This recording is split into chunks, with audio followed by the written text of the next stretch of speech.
So a little while ago, I bought this MacBook Pro. It was a 16-inch 2019 version. It was pretty much spec'd out. It definitely wasn't a cheap device. 64 gigabytes of RAM, had an i9 processor, had the 5500M graphics, 2 terabytes of storage. It had a lot of good stuff on it, to the point where most of the time when I would go to try and see how much this cost, or, if I can even buy one of these, a lot of people aren't selling these. Mainly, they don't have that 64 gigabytes of RAM, or they only have like 1 terabyte of storage, something like that, which is kind of strange if you're doing 64 gigabytes of RAM. But either way, on paper, it was a really good computer, but on usage, it was a pretty bad computer.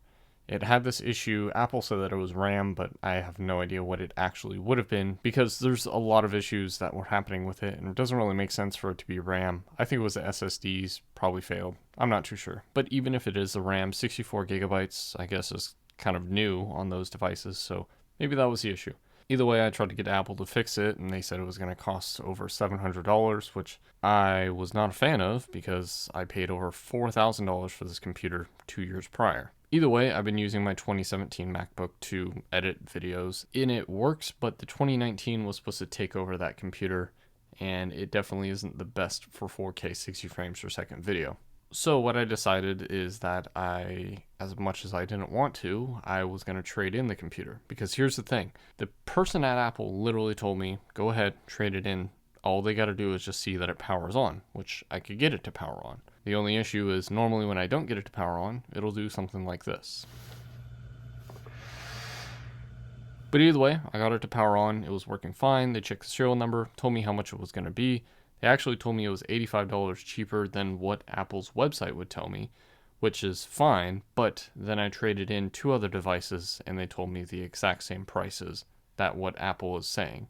And you may be thinking, oh, maybe you didn't put something in properly. No, I put the serial number and I put yes for everything, which is what we did at Apple, yet $85 cheaper. I don't know why that happened. I did it that morning and it still said $85 more. So I have no idea what happened there. Either way, after that, I traded in an iPad that I had because I just didn't feel like selling it. I thought might as well trade it in while I'm here. So I got some money for that. I also had a watch, but that's for technically another video. But either way, I traded all that in, getting rid of all of my headaches, and I got this MacBook. This is the 2021 MacBook Pro 14-inch. It comes with a 10-core processor, 16 gigabytes of RAM, 16-core GPU, 16 gigabytes of unified memory, and 1 terabyte of storage. It's kind of like the middle 14-inch MacBook that you can buy.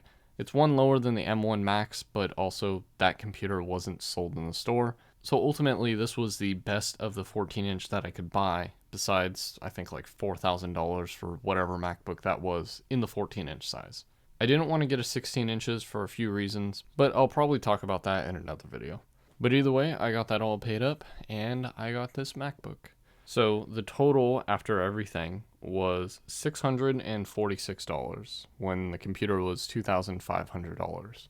So while I technically didn't save a lot of money, out-of-pocket cost was a pretty low amount for the product that I was getting.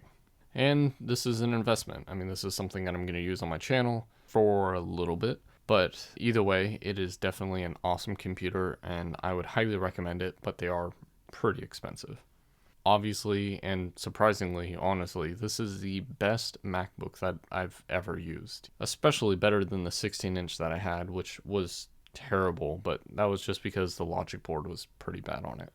But either way, I wanted to explain a little bit of my journey and how I got to this computer, and in another video I'll talk about my experience with that computer. So look forward to that. Hopefully you enjoyed this video, hopefully you learned something, and as always, thanks for watching.